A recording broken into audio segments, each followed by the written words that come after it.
thinking about selling your house, maybe you're thinking about buying a house, but you're just not sure what the real estate market is doing. Well, this week we're looking at the September real estate market for the central Okanagan here, and looking specifically just at the overall market, what's really happening in that top highlights. So stay tuned to this video to make sure you stay on top of the real estate market, especially if you're looking to buy, if you're looking to sell as well. A lot of things are happening. There's different markets, different sides of the market that are still quite hot, even though we've seen other sides really kind of cool down and put on the back burner there. So stay tuned to this video until the end. And if you do have any specific questions about a specific type of property, maybe you want to go see some properties, or maybe you're just not sure what's selling out there in the marketplace, pick up that phone, give me a call, shoot me a text, and I'm happy to answer any of your questions regarding the real estate market. So overall, I'm just gonna jump right into it. It's Mark Coons here with Coldwell Banker Horizon Realty, and in this real estate market, we are really been seeing a different side of the real estate market over the last 6 months than what we saw for the previous 2 years. That is all, in hindsight, is all just based on the interest rate increases. What we've seen that really started to increase in March, and that's really put a really damper on the real estate market. The interest rate increases were likely a bit, about a year too late to really have a good effect on the real estate market, and to put it was just a crazy market in the last couple of years. But that I digress. So looking at it overall, in September here, so we had 340 total sales. So what we're seeing in the real estate market is total number of sales is roughly, right now it's even petering out. We're kind of at that 60 to 80 sales a week. That is kind of where we've been at for the last for the month of August. That was closer to 100. So we're starting to see the active number of sales drop off. We did see interest rate increases again in September. There's a new meeting for the Bank of Canada on October 26th, 3 weeks from today, as I'm filming this video. So we might see another 0.5% increase, might be higher, might be no increase, we don't know. But that is just something to look forward to in the next 3 weeks to really know and kind of gauge what the real estate market will do. But we did see the total number of sales, and especially as we're heading into winter, it might be kind of the perfect storm if they decrease interest rates again. If they increase the interest rates again, it might be the perfect storm, because we're starting to see the real estate market slow down. Buyers are going to nobody wants to move in the winter. Let's be honest. We all live in Canada here.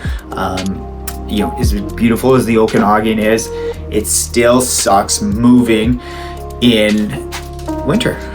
Snow is on the ground, and you're trying to move things, pack the truck, that sort of thing.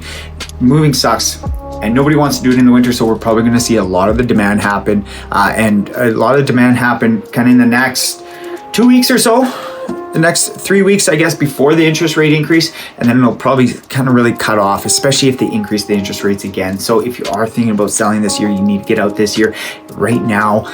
Just get into it right now, because we don't know what will happen, or be prepared to wait till the spring, next summer type of thing, to be able to get out. It might be your safest option, but give me a call if you do have any specific questions about your specific needs, what you need. But what we saw in the total sales amount was 300. So what we're seeing is the total number of sales were down from the 10-year average of 493 sales. Obviously, in the last 2 years, we saw, that's really bringing up the overall average with the amount of sales, what we have seen. Last year's sales at the same time was 566. So we're about 120, 130 away from the last year's sales, and for what it was in September. So just keep that in mind. It's been common. Obviously, we had a really last year was just, the last 2 years, 3 years have been just unpredictable and insane. So we're not really focusing directly on those sales, because that was out of the ordinary demand. And but what we're seeing just overall in the 5-year, 10-year averages, we're still down from the 10-year average. When we're looking at active number of listings, so we look at the supply and demand, and that's really what's going to impact what the overall prices are. Normally, that's a normal market, right? So what we're looking at is inventory is actually starting to decline right now, because people are taking their homes off the market. This last month in September, we had 454 withdrawn listings. And overall inventory, so the total number of inventory we're down about 61 new listings on the market. So we went from in August of 2,457 active listings for the entire marketplace, and we're down to 2,396 active listings. So we're seeing the average come down.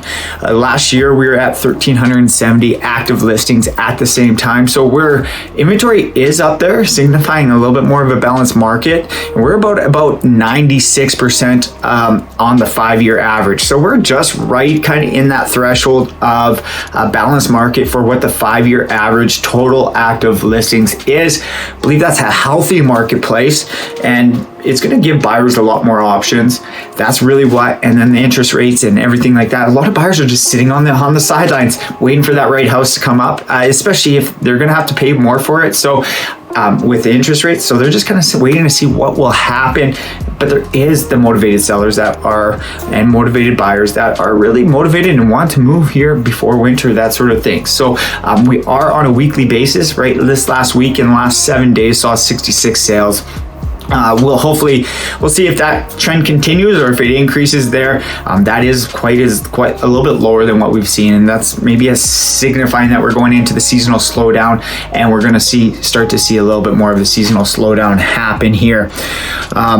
Overall, I mean, generally speaking on the market, days to sell just creeping up. Nothing spectacular, nothing really spectacular with what is kind of coming up. Overall new inventory, we're 83% of new inventory on the market. It's really down. We're about 83% of the 10-year average and 96% of the 5-year average. So we're doing okay on the new inventory side of things, and that's probably a good healthy side of things.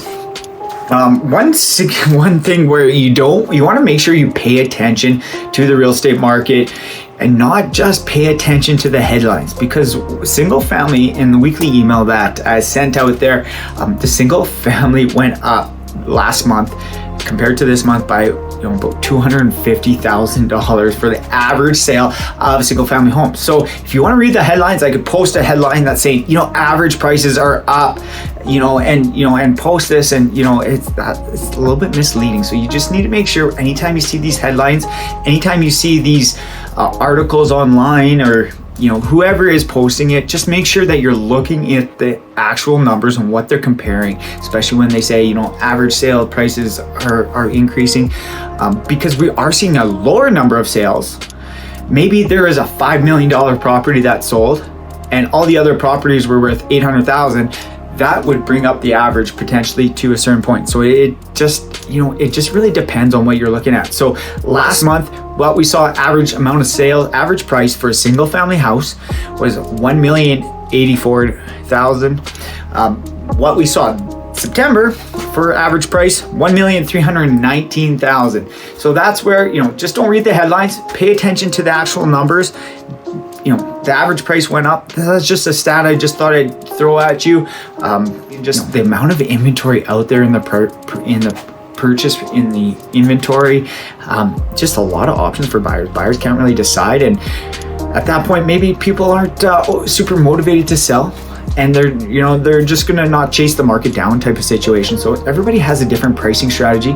Some people want to list high and maybe chase the market down. There is a risk with listing high, especially in this marketplace, and you don't want to list too high. But if you are motivated, it's just kind of getting in right at the lower price point, whatever, like kind of right where you kind of want to be, and not really leave all and just not budge too much on the negotiation. That's just going to probably help you sell your house. But if you're not super motivated, if you don't have to sell right now, it's going to obviously change your game plan. But be forewarned that if you are chasing the market down, there are some financial consequences that are going to come with it. If you sell today at today's price and you're buying today at today's price, everything else is kind of relative. So if you're moving provinces, maybe you got to just double check and see what that market is doing there, just to know if you sell at 10% lower here, are you getting 10% lower in your purchase price, or is it going to be 10% up? You just have to really focus on that. So anyways, it is Mark Kuntz here. Thank you for watching.